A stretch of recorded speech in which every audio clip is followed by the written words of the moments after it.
Right. Hello students, this is Robert.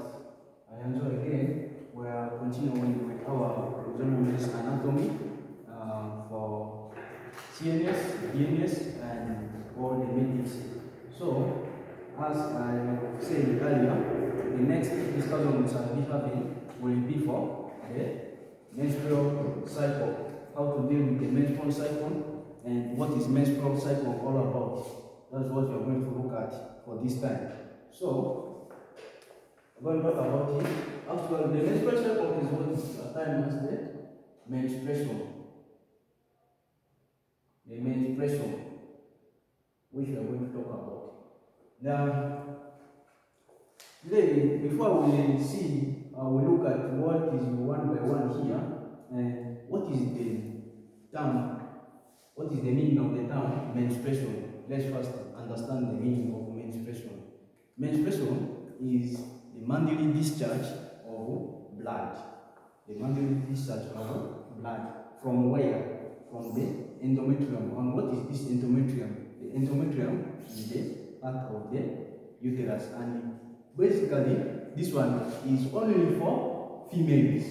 When I'm talking about man, not other animals. So this one is for females only. I don't know whether there are some men who also do menstruate, but I've never gotten it, but I'm yet to make some research about it. So without waste of time, this is the monthly discharge of blood. But what brings about this monthly discharge of blood? This is hormonal control. Since it occurs monthly, it doesn't mean that when a lady or a female is born, it must start from January. Okay? In a life, this lady has to wait from January to January, whether the lady is born in August or September, the lady has to wait for January. That's when it can start. No, that's not the way. So, there is a way they are going to growth. And when a lady clocks to age of 12 years, that's where it starts experiencing the sign. Why? Because that is where the some of the hormones which have been in your body, which were inactive, have been already activated. That's where the signs begin. So basically, even for a lady it can start today, and for another one it can start tomorrow, but we count the days to make a month from there. So there are 4 phases of the menstruation cycle. This menstrual cycle, there are 4 phases. There have one is the menstruation, which earlier, as I have said, it is the discharge of blood. Then the second one is the follicular phase, which we are going to look further about it. The English one is called growth of follicle, and we are going to understand what is meant by the follicle. Then the next one, the third one is the ovulation. Then the last one is marked by the luteal phase. So let's start talking about one by one here. We look at the menstruation. This menstruation, since I said it is for 1 month, in an average, they say it is for 80 days. Okay? For 80 days, that is on an average.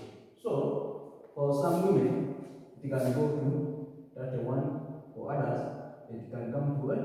Maybe 20 something there, but this is an average. Not all of them have it as 28. So, let's see. If this is our first day, when the blood starts losing, the first day, they say it is from 0 to 5 days. But on average, the day we will consider here is 3 days. So the menstruation is last for 3 days. That is what we know. But you see, for some women, they will send the blood on the first day, second day, third day, up to 5th day. So not all of them have it 3 days. That's why they put it from 0 to 5 days. So blood cells occurs there. What happens during that time? We have the hormones, what known as what? The progesterone. At this stage, initially we're going to see there will be decrease in this the level of these hormones, the progesterone and the estrogens. Now, how will you know that a lady is menstruating Oh, how will she know that she is about to menstruate? Because here they need protections as well to prevent unnecessary discharge of this blood. These are the symptoms we have, or they experience. One, they will feel cramp.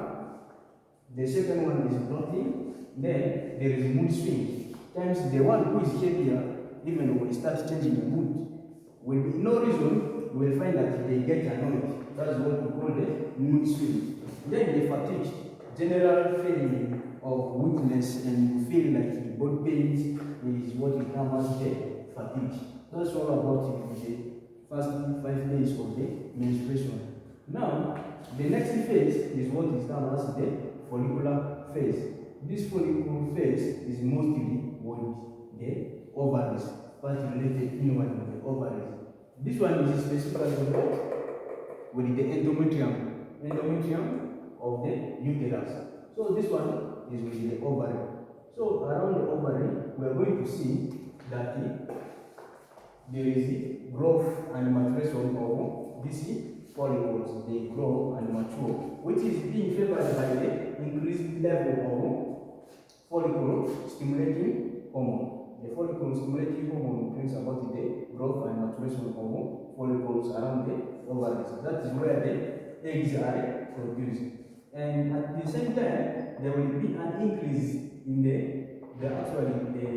rapid increase in the level of hormone estrogen and progesterone.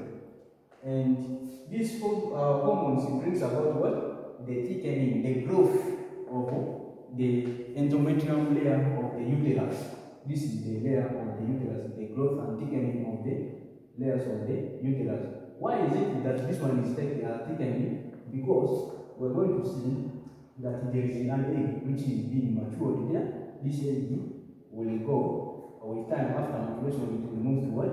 To the fallopian tube. And if fertilization takes place, it will go and the implantation will take place where? Into the endometrium of the uterus. So this uterus is thickening and growing in prior to receive what? The fetus. Now, at this stage, at this follicular stage, it is most naturally from the first day of the menstruation. This one will start up to the 13th day of from the first day of the menstruation. So this follicle will mature and grow up to the 13th day of the menstruation. Then, other than that, the symptoms during that time, we are going to see a lady who is at this stage will become what? The level of energy will increase, will become energetic. They feel energy, they will carry many things. Then they start feeling happier because by then, when they were menstruating, we have seen and agreed that what? Their mood have switched. They always they tend to be what? And happy in life. Then that is the symptom about it. Then after the 13th day of the follicular phase, we are going to move to the 14th day. Remember the days are 28, as I have said, 28 on average. So we are left with the 13th day, we are on the 14th day. On this 14th day is the day which marks what? The day of ovulation. And what is ovulation? Ovulation is the release of egg, or what we call the ovum, from the ovary. So it occurs on the 14th day from the first day of the menstruation. Then from there we're going to see the follicle is that contains the egg, where the egg were maturing, which grew, releases this egg, and this egg is released due to increase in the level of what is termed as the luteinizing hormone. At times they call it a certain luteinizing hormone. Then that triggers the ovulation. Also, we are going to see during this time of 14th day, we are going to see the estrogen level. Here we are seeing that they were increasing rapidly. So it will go and reach to H peak. H peak, it means that it has reached its maximum capacity. The level has risen. So from there, it will decrease. Now, how will you know that today is your ovulation day? This is what you are going to experience. You are going to have many pain, which at times is referred to as what? The cramping. And this is what we call the mental schemas. this pain. So at times it is called the subpasio cramp. Then this one occurs only one day. Then from 14th day, what happens during 15 years, from the 15 years to 28 days, these remaining days up to 28 days, we are going to see this follicle has already ruptured to release egg. Then it will test what? They want this end, what it comes as the corpus luteum. Then we are going to see the level of progesterone and estrogen again rises, it increases after, because here we are saying estrogen has already reached to its peak, it has reduced over, but again they rupture. Then they will be further thickening of this layer of the uterus, which is termed as the endometrium. They will further thicken because already the egg is there. In case women happen to have sex, the egg is already there, the sperm can come and fertilization can take place, and after further, with this is where the implementation is going to take place in this endometrium. So, what happens? This corpus luteum, as I have said, for them they rupture, they become from the rupturing follicle. What do they going to do? They are the ones which are going to release what? Further, they're going to release a hormone. This is when all these things happen when there is no sex which has taken place. But in case there is sex, what happens? This corpus luteum already it will not degenerate, but if there is no sex, the corpus luteum will degenerate. Now, if unprotected sex happen to happen, you happen to have unprotected sex, the corpus luteum will persist. Instead, it will go and secrete another new hormone, which is termed as what? The HCG. This is the human chronic gonadotrophic hormone. And always when a lady is pregnant, this is what the rapid testing brings. They use this to test for the presence of this hormone to show whether the lady is pregnant or the lady is not pregnant. That's all about the menstruation. And during this doctoral phase, we are going to see, like as we have said here, the endometrium has prepared itself. Now let me give you, for example, a simple example like this. You have called your friend to come and visit you. Now you have agreed on a different day. Maybe make I say on Sunday. On Sunday, your friend said he's going to come to visit you. On Sunday, the friend made you to go and buy maybe meat or another thing which you have cooked. Then maybe there were around 5 friends who will be coming. You will be there hosting them. Yeah, but since they called you late, they said they are unable to make. Because you have wasted the resource of making that preparation. You will be annoyed because you have bought items here you have not eaten. So things are not. With anger, you will destroy this thing. So this is the same thing which happens here with the endometrium. It prepares itself to receive a visitor. This visitor is what? The fetus, where they will come after fertilization. But failure of fertilization, they will get annoyed, then they will rupture and they said, well, they said is what they said, blood and what is termed as what? The menstruation. So, as I was saying, this HCG is being secreted by the corpus luteum. That is when the unprotected sex happens. Now, at the end, what are the disorders of the menstrual cycle? The disorders of the menstrual cycle, I'm going to give you here, the rest you will need to go and read about it. The disorders of menstrual cycle. One, we have what we call amenorrhea.